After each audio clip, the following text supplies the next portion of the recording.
Hi, this is Matt Bianca, and welcome to the Sutra Pills podcast. This is the place to listen to some teachings from original Buddhist sutras. A sutra a day keeps the dukkha away. And let's keep going also in this episode, not to talk about a specific sutra, but to clarify some teachings, some background, how everything starts. And today we are talking about the Pali Canon. It is important to demonstrate the differences between what Siddhartha taught and modern form of Buddhism. Everything Gautama taught is contained in the first two books of the Pali Canon, or Tripitaka, which literally means the three baskets. Pitaka, basket or collection, and three, as you guessed it, three. This canon is composed of three distinct collections. The first two collections, Vinaya Pitaka and Sutra Pitaka, comprise the speeches made during the first Buddhist council, which took place a month after Gautama's death. The third book, Abhidharma Pitaka, contains analysis of worldly phenomena and philosophical and analytical commentary. This third book continued to take shape after the second Buddhist council. While it may not serve as an authentic account of Siddhartha's direct teachings, it proves to be highly valuable in gaining a deeper comprehension of his fundamental lessons. However, the Pali Canon was only written about 300 years after Gautama lived, so his teachings might be misheard and written down incorrectly. So, in my podcast, I only focus on the first book, the Sutra Pitaka, and sometimes like Vinaya Pitaka, but never on Abhidharma Pitaka. Not to belittle them, but because just was written way after Gautama was dead. So, it's not possible can be his directly word, even if I say like can be beneficial to read like the commentaries. It is interesting to note that the whole Sutra Pitaka is consistent with his first teaching, the Dharma Chaka Prava Vartana Sutra. Everything he taught in his career of over 45 years is summarized in this sutra. When these teachings began to be decontextualized, they became difficult to understand and apply. The first book, Vinaya, the cradle of the discipline, is a collection of monastic rules.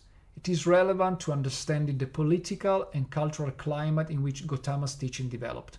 The second book, Sutra Pitaka, is a collection of sutras containing all of his discourses.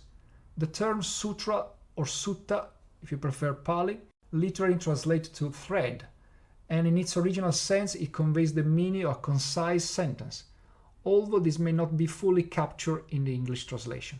This collection comprises over 10,000 sutras, which are further divided into 5 agamas, in Sanskrit agamas, or nikayas, in Pali.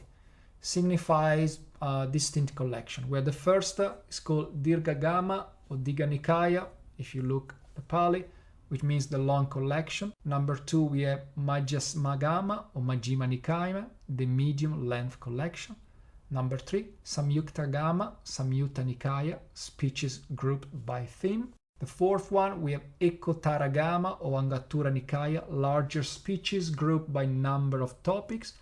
And the fifth and the last one is called Ksudragama or Kudaka Nikaya, a collection of 15 short books. In this case, only in this case, I prefer to use the Pali, so Digha Nikaya, Majjhima, Samyutta, etc. Also because they're easy to pronounce, to be honest, and they're very common. However, only the initial 3 compilation, so the Digha Nikaya, Majjhima Nikaya, and Samyutta Nikaya, preserve the authentic sutras. The remaining ones, so the 4 and 5, apart from a few sutras within the Ksudragama or Kudaka Nikaya, which include Sutra Nipata, Itivutaka, Dharmapada, Therigatha and Therigatha poems, and Udana, were incorporated at a significantly later date, rendering them less dependable as sources. The discourses found within the Sutra Pitaka lack a strict chronological arrangement. And why that? This is due to the preference of Gautama disciple who chose to organize them based on teachings and concept. In line with this rationale, I have structured the sutras here, the sutra that you find like in this podcast.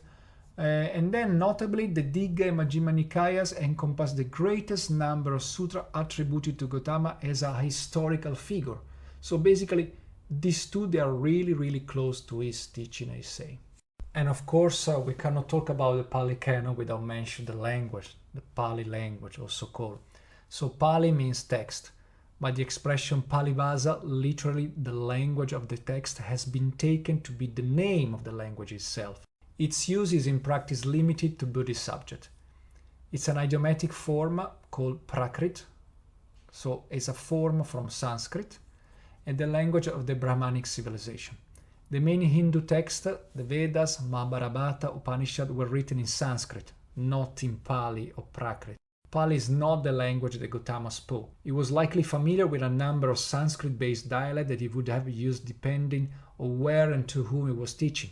Pali is the more literary version of this dialect. So that's explain why I keep using like Pali in a lot of teaching and a lot of like reading that you do in Buddhism, but it's a bit weird for me because it was just Sanskrit. Also, like if you access to Sanskrit, you are also able to access to other sources from the Hindu civilization and culture. You have a better idea if you study Sanskrit rather than Pali. The Pali Canon survived as an oral tradition, recited by groups of monks 3 or 4 centuries before it was first written down in Sri Lanka. There is no specific Pali script. Each region and country adopted its own writing system, including Latin in the West. Pali is an undeveloped language in which a limited vocabulary had to be used to express all ideas. As a result, a word in Pali with a simple original meaning is adapted to serve highly complicated ideas due to the absence of borrowings from other sources. Consequently, one word might have several different meanings. For example, kanda, that some of you can be already familiar with this word, which philosophically represent an aggregate of physical and psychological factors, originally meant lump of something or just shoulder. So we can think of the Pali as a kind of simplified Sanskrit. Sanskrit, which is older than Pali, was introduced in Buddhist studies and practices to give dignity to this philosophy, as it was the language of the Indian literati at that time. Its development, like that of other early Indian dialects and languages, can be considered similar to a first form of Italian that was detached from Latin. Just to give an example, just because Italian is my first language. A close parallel is found in the Latin word septem, for example, which became sette in Italian, signifying and simplified PT to TT. That is a sort of like simplification between the two languages. The Sanskrit equivalent sapta is in Pali satta. So you see Sanskrit sapta and in Pali satta, very similar. Similar simplifications are found in hundreds of words. In addition, the grammar has been slightly simplified.